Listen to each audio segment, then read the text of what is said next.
El académico, analista político, comunicacional, experto en estas materias, Gustavo Isch, con amplia trayectoria, conocimiento, experiencia, a quien hemos invitado en esta jornada, inicio de semana, para analizar, comentar respecto a lo que ya pasa en nuestro país, digamos lo que cuando se está calentando la cancha y cuando organizaciones políticas y candidatos también sueltos, sin ninguna organización, aparecen también ya ellos mismos automáticamente proclamándose como precandidatos. Esto en medio de una situación muy compleja del Ecuador, con una crisis integral a todo nivel. Delincuencia, inseguridad, crisis económica, sobreendeudados y más es parte de lo que vivimos. ¿Y qué acontece al respecto? ¿Cuál es el análisis? ¿En qué situación se encuentra el Ecuador? Vamos a darle la palabra. Gustavo Isch, gracias por acompañarnos desde la primera, junto a Omar Valdivieso, Jean-Paul Bardellini. Wilson Andino le saluda, estimado Gustavo. Espero se encuentre muy bien. Muchas gracias por la invitación, estimado Wilson. Un saludo muy cordial a todo el equipo de Radio Latina y evidentemente también para toda la audiencia. ¿Cómo analiza la situación coyuntural? A ver, es producto de todo un histórico acumulado políticamente en términos negativos. Ya se ha hablado muchísimo de la situación emergente por la que atraviesa el país en términos de inseguridad. Ese tema ha sido la primera preocupación de los ecuatorianos desde hace más de 2 años, al punto que fue la que marcó las respuestas de los ecuatorianos cuando durante varias investigaciones de distintas empresas se les preguntaba cuál era el problema más grave y qué creían que el próximo gobierno debía enfrentar primero, si ese tema o el tema del desempleo, de la crisis económica, que también es gravísimo. Los ecuatorianos se habían pronunciado mayoritariamente en ese entonces y se han vuelto a ratificar de alguna manera en que la inseguridad es el peor problema. ¿Qué pasa con eso? Que la economía no crece, no hay atracción de inversiones ni a nivel nacional, y menos todavía inversiones extranjeras, salvo la firma del Tratado de Libre Comercio con China, las firmas que están pendientes o en proceso de afinación con Corea o con Costa Rica, pero lo cual también ha conllevado a una gran incertidumbre por parte de nuestro aparato productivo, nuestros industriales, nuestros agricultores, nuestros comerciantes, en virtud de que el país, el Ecuador, con su economía tan débil, que no tiene una tecnología moderna, no está en condiciones de competir de manera equitativa con esas potencias como la China, como Estados Unidos, como Corea, y ya se han visto los primeros efectos de esas firmas, aparte de el endeudamiento que sufre el país y que es definitivamente muy grave. Ya llega a los 80,000 millones de dólares la deuda pública, y el gobierno sigue endeudándose. De hecho, nunca se nos ha dicho a los ecuatorianos cuáles son las condiciones que el actual gobierno firmó con el Fondo Monetario Internacional para acreditar un nuevo préstamo, esta vez por 4,000 millones de dólares. Y no hay recursos para pagar, Wilson. O sea, seguimos endeudándonos para tapar un hueco y abrimos otro. Cuando tenemos, por ejemplo, en el problema mismo de la inseguridad, las condiciones de vida de 10 cantones del Ecuador están rayando en la esfera de la más absoluta pobreza, y muchas otras más provincias y cantones acusan la falta de servicios básicos. Entonces eso es un escenario que facilita el crecimiento de pandillas, la cooptación de grupos de delincuencia organizada a los jóvenes, a los adolescentes, a los niños inclusive, porque ese porcentaje de ciudadanos no tiene, y sus familias no tienen esperanza de que las cosas mejoren en el país, de modo que la política es el reflejo de todo lo que está ocurriendo. Ahora el presidente ha perdido totalmente la posibilidad de generar acuerdos realmente consistentes en la Asamblea Nacional. La Asamblea se ha convertido ya en lo que siempre ha sido un contrapeso bastante fuerte a los proyectos, a las acciones del Ejecutivo. Hemos visto últimamente que las leyes que se han aprobado en la Asamblea restan el poder del primer mandatario como colegislador, de manera que esa alianza que se había producido, ese acuerdo nacional de gobernabilidad, que terminan siempre con esos nombres bien tan rimbombantes, pero que en el país básicamente son pactos de la regalada gana para el reparto de espacios de poder en instituciones públicas, en algunos entornos muy importantes para ciertas agrupaciones, son los que empujan a que la crisis política también se agrave, y ahora tenemos por lo menos 9 precandidatos a la presidencia, como usted señaló, Wilson. Muchos de ellos ni siquiera tienen organización, cama que les cobije. Sí. Claro, eso es lo que ocurrió ayer, por ejemplo, con Víctor Arauz, ¿no? General en servicio pasivo, ya se ha pronunciado por parte de Pachacuti que va a Leonidas Issa, pero habrá que ver. Jorge Escala, Pedro Granja, Andrea González, bueno, Partido Social Cristiano no mencionó a alguien como directamente candidato, sin embargo por ahí suenan nombres del mismo Henry Kronfle, no se descarta Jan Topic tampoco, y a eso se suma obviamente Daniel Noboa para la reelección. De parte de la Revolución Ciudadana se habla de nombres incluso como el de Gustavo Yalc, la misma Luisa González y otros. Bueno, así va la cancha, pero le voy a dejar la palabra a Jean-Paul Bardellini en este momento para que converse con usted también, estimado Gustavo. Hola Gustavo, ¿cómo está? Buenos días, bienvenido. 7 de la mañana, 41 minutos y el diagnóstico que usted hace es tal cual, ¿no? Mientras pasan unas cosas en el campo de la política, yo vengo insistiendo que o no entienden o no quieren entender. ¿Por qué? Porque el Ecuador de ahora requiere de mínimos, y esos mínimos vayan. Está todo en la cancha de las elecciones. Al parecer todo está pasando por ese tamiz. Al punto de que, mire, los créditos internacionales, el 80% del primer desembolso sirvió para pagar un crédito anterior de la casa. O sea, te prestan 1,000, pero 800 fue para pagar otra deuda. Entonces, da la intención de que incluso el gobierno mismo lo que está haciendo es consiguiendo la plata para pasar este año y llegar a las elecciones. Con este mapa electoral, con esta circunstancia de que el tamiz son las elecciones, no tomarán medidas y no dejarán tomar medidas que puedan ser necesarias y dolorosas para el Ecuador. Esto nos lleva a un país detenido, a una economía detenida, porque usted ahorita lo que hace es contener la respiración, y nos va a tocar aguantar la respiración a ver el resultado de la elección de febrero próximo. Este es un país inviable si estamos así, sin decisiones, porque todo dependerá de si gano 1 punto o gano 2. ¿Qué nos puede pasar con la papeleta electoral así de fragmentada, de dividida? ¿No cree que es el momento para el surgimiento de algún ultra de última hora, como está pasando en el mundo, viendo lo que pasó ayer en Europa, que comentábamos al inicio del programa? ¿No cree usted que es el momento para la insurgencia de alguien que patee el tablero nuevamente?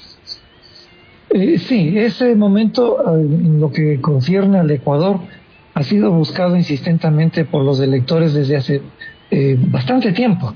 Si recordamos, incluso desde la elección del propio Abdalá Bucaram, como un contradictor a la candidatura del Partido Social Cristiano hegemónico en ese entonces a nivel político en el país, la candidatura de Lucio Gutiérrez, del mismo Rafael Correa, luego Guillermo Lasso, que con el discurso de que en la empresa privada todo está bien, todo se maneja adecuadamente, que él sabe cómo hacerlo, y ahora la elección del actual presidente, que es él tiene una identificación plena con los factores de políticos que el país, que los ciudadanos, que los electores han venido buscando desde hace algún tiempo, pero que lamentablemente se han equivocado en la mayoría de casos, o de manera abrumadora quienes ofrecieron en campaña algunos temas sumamente sensibles para la expectativa del país, del conjunto del país, han traicionado esas propuestas electorales. Lo que vemos ahora sí fue el resultado de precisamente esa crisis sistémica de la política, en búsqueda de una candidatura como, insisto, la que le permitió al actual presidente ganar las elecciones. Lo grave es que tenemos un presidente candidato que desde el primer día en que fue ya se difundieron los resultados de la elección, captó el 52% de los votos de los ecuatorianos y anunció en el foro de tenedores de la deuda, de inversionistas y de organismos internacionales de crédito, que la continuidad de su gestión dependía de las elecciones del 25, de ganar las elecciones del 25, es decir, él nunca ha dejado de ser candidato más que de ser presidente, y ha ejercido una campaña de comunicación repleta de distractores. Cada semana tenemos 1, 2, 3 nuevos hechos que desde la política oficial, que solo se maneja en base a la espectacularidad, a la publicidad, pero que no dialoga a profundidad con los ciudadanos sobre los problemas más gravitantes, o que provienen del combate a la inseguridad, que está encabezado la Fiscalía. Realmente no es del régimen, pero la Fiscalía, con lo que hace, le endosa una credibilidad que el gobierno aprovecha. Pero si vemos lo que ocurre, el gobierno fraccionado desde el inicio, no tenemos binomio.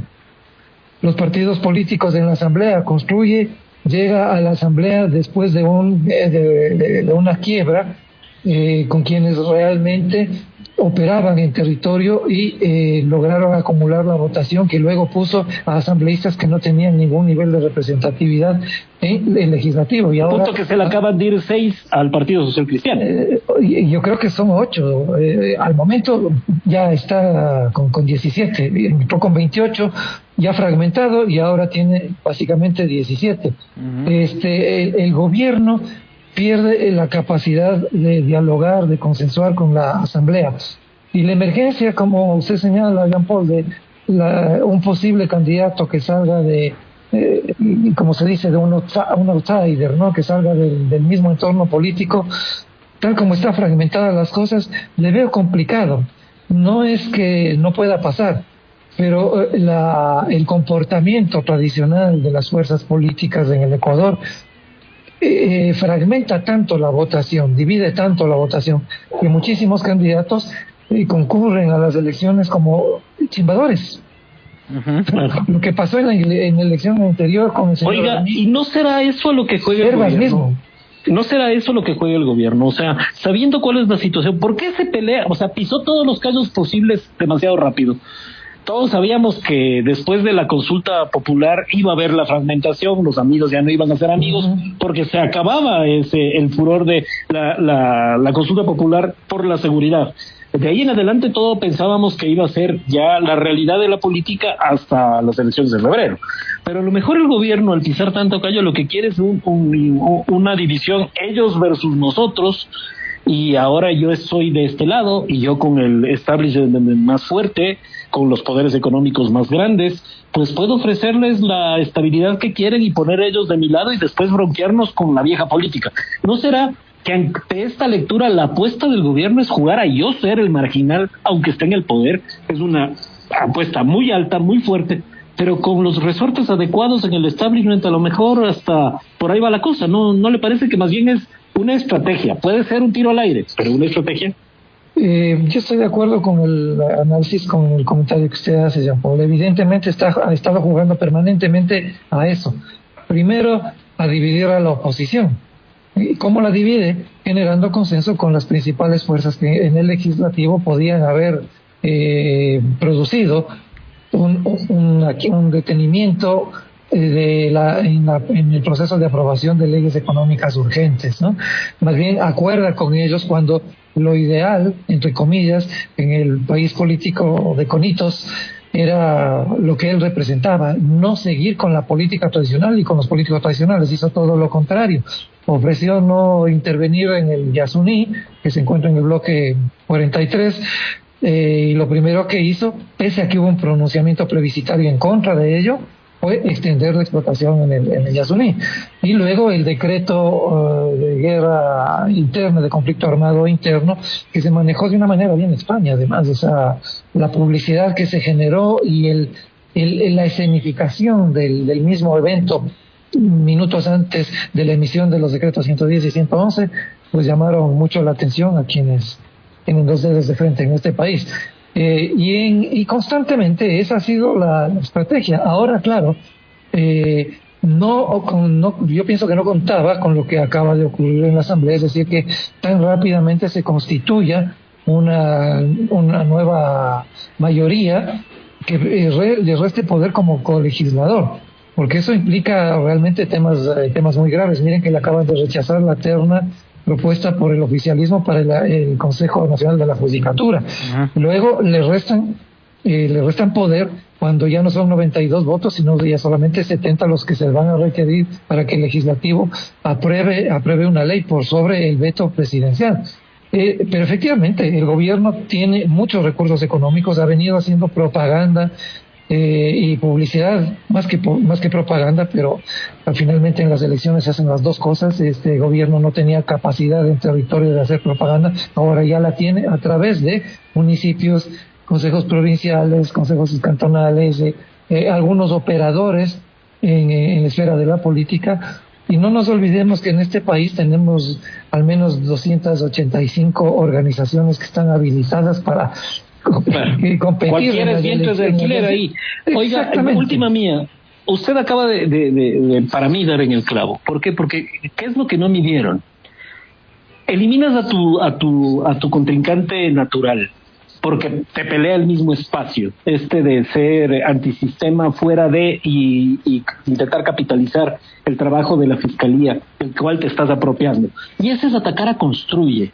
Atacar a Construye no es un grave error, porque, a ver, alguien no ha visto, solamente un marciano que no haya estado en el Ecuador no sabe que a la larga con el Partido Social Cristiano y la Revolución Ciudadana actúan como gemelos idénticos, o sea, tienen muy parecidos momentos y actúan desde los últimos 8 años muy juntos. Entonces era obvio que algún rato iban a volver.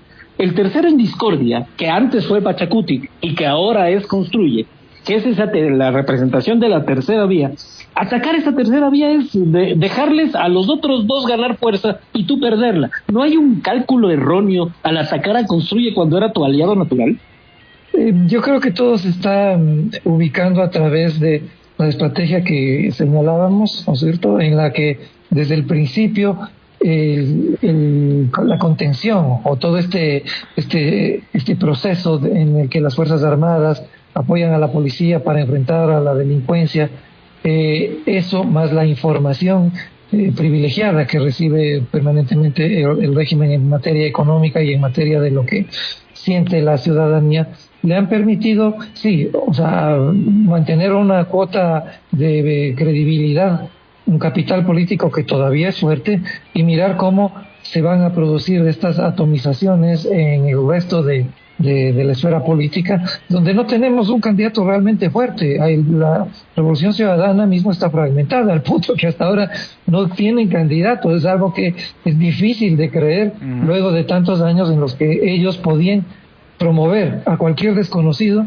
pero solamente con que sea candidato de las 5 y esté auspiciado por el expresidente Rafael Correa podía ganar. Ahora ni siquiera tienen candidato. La candidata Luisa González es una de las que se consideran. Rabascal, que fue su candidato, ya se fue. Se alejó. Ahora ya dice que no va a ser candidato. Si miramos la fuerza de Pachacutic, también es una organización absolutamente desmembrada. Ya pasó en la asamblea, ¿no?, los rebeldes contra los que no eran rebeldes. Y la imagen de Leonidas Issa es una imagen a la baja desde las dos movilizaciones que generó, y en las cuales, en lugar de conseguir más aliados entre los ciudadanos, entre los propios movimientos sociales, generó el rechazo por la violencia desatada y las consecuencias económicas de la movilización. Entonces, claro, el gobierno está apostando a eso. Tiene actualmente un capital político que bordea el 50-51%, y ahí vemos por qué razón no le interesa hablar con los industriales, no le interesa hablar con los comerciantes, con los agricultores, no le interesa pasarse por el saco el pronunciamiento ciudadano en plebiscito que le dijo no a la explotación petrolera en el Yasuní, no a la explotación minera en entornos ecológicos sumamente endémicos o delicados. Pero eso es precisamente lo que está haciendo. Y claro, ¿quiénes se benefician de esta política de seguridad en la que está perdiendo el gobierno? porque eso era evidente, pero generó unas expectativas casi cinematográficas del resultado que iba muy pronto a establecerse en el país, cuando el país, con un fuerte liderazgo político, se enfrente a los grupos de delincuencia organizada, pero nunca dijo lo que pasaba, nunca ha dicho lo que pasa en la economía, no ha dicho lo que pasa en el medio ambiente, no ha dicho lo que pasa con los migrantes, ni con las condiciones del Fondo Monetario, y aún así, mirando el futuro inmediato, me parece que cree tener las posibilidades de ganar las elecciones frente a esto, ¿no? A la presencia de organizaciones políticas fragmentadas, a la avidez, a la codicia que tienen muchos pretendidos líderes y quienes están detrás de algunas organizaciones políticas para participar, y el gobierno tiene recursos económicos para conversar, entre comillas, con estas fuerzas, tiene posibilidades de llegar a las organizaciones seccionales, a la misma asamblea. Si no consigue una mayoría, pues hablar con algunos de los asambleístas que representan ciertos bloques o ciertos entornos de influencia, y con una ciudadanía que no sabe qué hacer, donde casi 7 de cada 10 ecuatorianos no tienen empleo fijo. Miremos lo que pasa en el 25, ¿no? Evidentemente no se iba a hacer ninguna gestión trascendente en términos sociales o económicos, como hemos visto en estos meses, porque está anclada al resultado de las elecciones cualquier gestión desde el Ejecutivo. Muy bien. También ha sufrido algunas bajas, porque es evidente que no estaban preparados para gobernar, y sigue insistiendo en que su grupo, de amigos, su entorno de confianza esté manejando las cosas en el Ejecutivo, y eso también le ha pasado una factura muy fuerte. No nos olvidemos de lo que puede ocurrir con la vicepresidenta, que el propio gobierno, con una muy mala estrategia política en ese caso específico, ha permitido que le crezcan los enanos, como se dice coloquialmente. Coercitivamente. Vamos con Omar Valdivieso, estimado Señores, Gustavo. muy buenos días. Buenos días, Omar. Siendo las 7 de la mañana con 57 minutos de frío. En el sector en el que me encuentro está haciendo mucho frío. No sé cómo se encuentra usted, pero frío también tenemos el corazón en este momento al escuchar, al conversar, al darnos cuenta. Todos nosotros ya nos hemos dado cuenta, pero al recapacitar y al ir buscando y darnos cuenta que Ecuador, nuestro país, ha estado lidiando en una profunda, pero muy grande crisis, marcada por una mayor inseguridad, exacerbada por la implementación de políticas, las cuales no es que nos estén ayudando mucho, sino que estamos viendo nosotros una campaña, y todo lo que se hace es viendo a esa campaña, más no a la economía ecuatoriana, que se encuentra en unas condiciones, o sea, de una situación de recesión, sinceramente, que ha enfrentado el incremento de deuda pública, interna y externa, una crisis económica que revela agudos problemas estructurales de nuestro país, tales como la precariedad del mercado laboral y la concentración de riqueza en ciertos sectores. Y esto hace también que muchos de nosotros y de muchos ecuatorianos estén saliendo de una u otra manera, legal, ilegalmente, formal o informalmente, más bien, de nuestro país, buscando otros futuros, otros días mejores para su familia. Estamos hablando de 9 precandidatos hasta el momento. Todos ellos pensando en una publicidad generada todos ellos pensando en llegar a la presidencia, por supuesto, pero hay una publicidad generada entre medios de comunicación, entre personalidades de opinión, los cuales tratan de mantener la imagen de ciertos personajes de nuestra política para que ellos lleguen. Pero creemos que entre ellos estén, o sea, ahí está la solución entre los que están en este momento, o lo que estamos hablando nosotros, de que asome una nueva mujer, un hombre, en los cuales nos pueda representar a lo que está pidiendo el Ecuador. Salir de donde estamos, políticas las sociales a las que necesitamos, el ver que este país pueda salir. No sé cuál sería y qué hacer nosotros. A ver, ahí me parece supremamente importante la pregunta que usted formula, Omar, así como han sido todas las anteriores. Aquí hay una responsabilidad, es la responsabilidad del ciudadano. Es infame, es envilecer la política, pero sobre todo envilecer a los ciudadanos cuando se les acusa o se les insulta de parte de los políticos, una vez que los políticos acceden al poder y se animan a traicionar las propuestas, las ofertas, las promesas de campaña que consecutivamente hicieron varios candidatos en ese entonces y luego presidentes, como ha ocurrido con el actual. Se les advirtió oportunamente a los ecuatorianos que el problema del narcotráfico iba a crecer porque en los espacios donde se exhibe una mayor depreciación de las condiciones de vida, es donde estos grupos realmente se insertan y pescan a la carne picada, como se conoce, que es la que engrosa la militancia de estas agrupaciones y que son los 10.000 o 15.000 que tenemos encarcelados o que tenemos en las calles, porque recuerden que se anunció con mucha publicidad, para variar, que ya se habían detenido a 10.000 personas cuando empezó el operativo de contención a los GDOs. Y luego, ¿dónde están esas personas? Porque ni siquiera llegaron a 700 las que fueron procesadas. Y no había espacio en las cárceles para contenerlas. La inseguridad no se ha detenido. Y se les había advertido, como decía al inicio, años atrás, que en esos entornos que están en determinados cantones, en determinados municipios, es donde los grupos de delincuencia organizada internacional, que se conectan con los sectores empobrecidos de los países, se crecen y establecen condiciones en las cuales ciertos candidatos llegan a los consejos municipales, llegan a los gobiernos seccionales, llegan a la asamblea, y no sé si lleguen al ejecutivo, pero si vemos lo que ha pasado en Colombia, lo que ha pasado en México, pues claro que lo logran. Y sin embargo, la gente se deja todavía convencer por personajes de la farándula, por personajes que a duras penas han logrado llegar a un título de bachiller, pero los votan para que vayan a la asamblea, ¿sí?, a decidir sobre cuestiones tan complejas que implican los intereses de toda la nación y sobre los cuales no tienen ninguna capacidad, ninguna lecturabilidad, ningún criterio formado adecuadamente. Lo que ha pasado con los industriales que han apoyado, los comerciantes, los emprendedores que han apoyado eventualmente a ciertas candidaturas y que también se han visto traicionados porque solamente cierta élite es la que se beneficia luego de los procesos electorales, es un conjunto de la población que está allí, es un porcentaje mayoritario que está allí.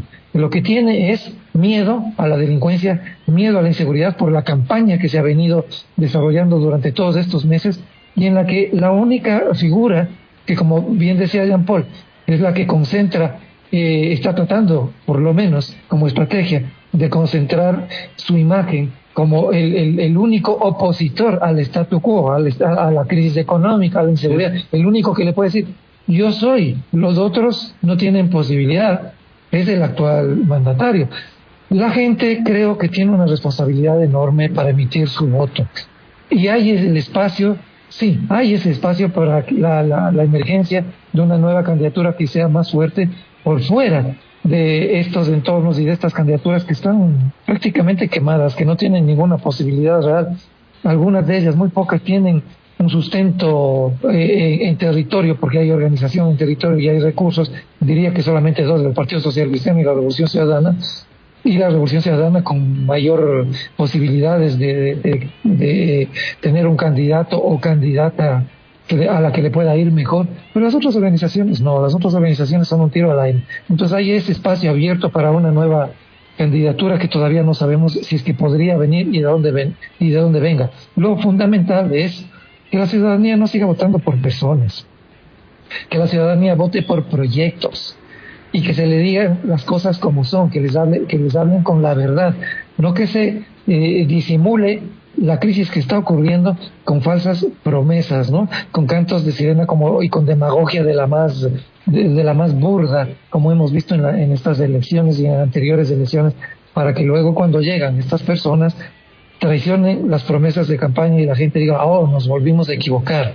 Y es hora de que las dos nuevas generaciones, además hay dos nuevas generaciones de votantes que no están bien informados, que están conectados a las redes sociales, que políticamente tienen afectos que no se generan a partir de razones debidamente contrastadas sobre lo que está ocurriendo, pues son en mucho quienes le dieron el voto al actual mandatario. Así es. La gente tiene la posibilidad de cambiar el país, no son los movimientos políticos de salón, por no utilizar un término más fuerte, no son los candidatos de última hora. Es la gente la que tiene que razonar, ver lo que va a pasar cuando se reforme el seguro social, tal como está proyectado por el actual régimen, incrementar las aportaciones, incrementar el tiempo de aportación y reducir el monto que va a recibir el jubilado. Y una serie de circunstancias adicionales en las que el elector tiene que meditar. Si vuelve a cometer el mismo error, empujado por el miedo y empujado por la falsa publicidad, vamos a tener muy probablemente una reelección debido a la fragmentación que tenemos actualmente de estas candidaturas que no tienen ninguna posibilidad de ganar. Muy bien, queremos agradecerle, estimado Gustavo, por habernos acompañado y darnos su visión, sus comentarios, su análisis respecto a la situación que vivimos en el Ecuador, esta mirada al presente y quizás a probables futuros de acuerdo a cómo se vayan moviendo los escenarios. Gracias, estimado Gustavo, por haber estado con nosotros. Gracias a ustedes por la invitación. Que tengan una excelente semana de trabajo. Fue Gustavo Isch aquí con nosotros, analista político. Excelente, una mirada que vale la pena escucharla y reescucharla para reflexionar mucho más en lo que vivimos y en lo que podríamos incluso vivir de aquí en adelante.